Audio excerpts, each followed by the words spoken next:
Next game, Giants at the Bengals. The line opened up. Well, it was Bengals -2.5 before we knew that Burrow was not going to be playing. And now the line is up to 5.5 for the Giants. So who do you like here? And also, I'm eager to hear your Ryan Finley stats. Okay, yeah. So I'm all over the Giants here. I have them written down for 3 to 4 units. Ryan Finley, I don't think he has a prayer in this game. So the Bengals are just doomed with him. Ryan Finley has made 3 career starts. In those starts, he's completed 47% of his passes. He's averaged 158 passing yards. He has just 2 touchdowns compared to 5 turnovers, and he's been sacked 11 times. And then in relief of Burrow against Washington, he went 3 of 10. He had an interception. He led 0 scoring drives, and he was sacked 4 times in less than a half of play. Like, the dude just does not look like a professional quarterback. And I'll say this, I liked him in the 2019 draft. I thought, like, of those mid-round options, yeah, he has some upside. He could maybe be a game manager backup type.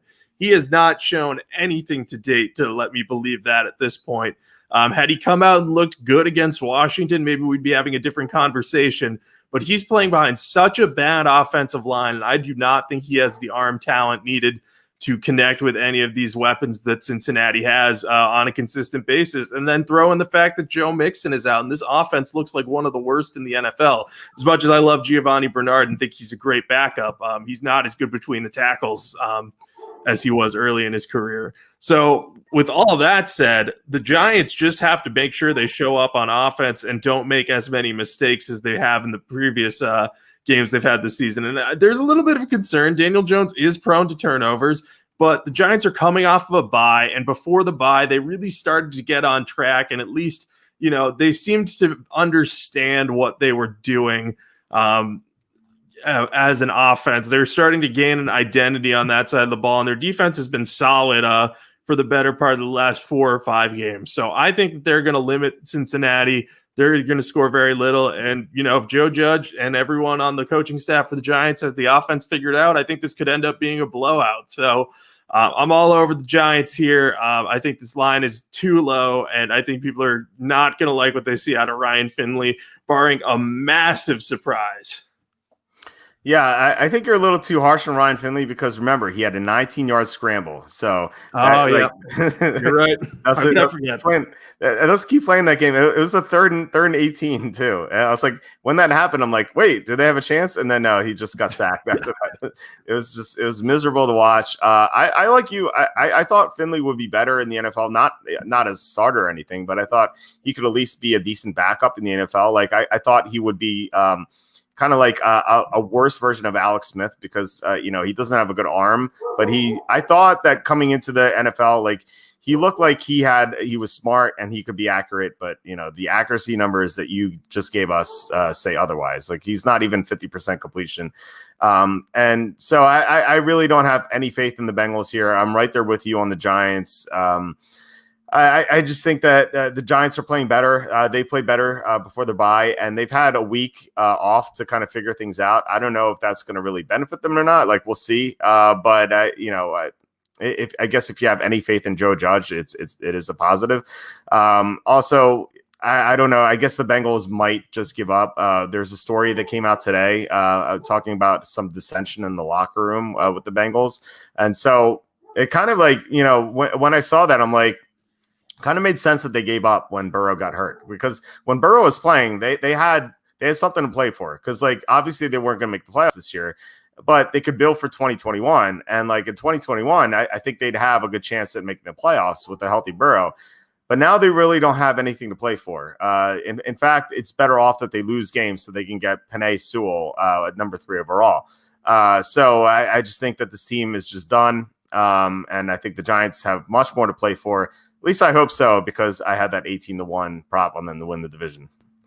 Yeah, I mean, given their upcoming schedule, that doesn't look half bad. I mean, whatever team wins the Giants versus Washington game is going to be in first place, at least momentarily, in the NFC East.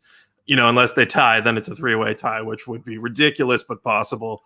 But yeah, no, I think the Giants, they could well make a run at that division title at this point. Would you take the Bengals to lose out at plus 350 as Barron's just asked us? I'm gonna read you the schedule in a second. So after this Giants game, they play at Miami, at home against Dallas, at home against Pittsburgh, at Houston, and then at home against Baltimore.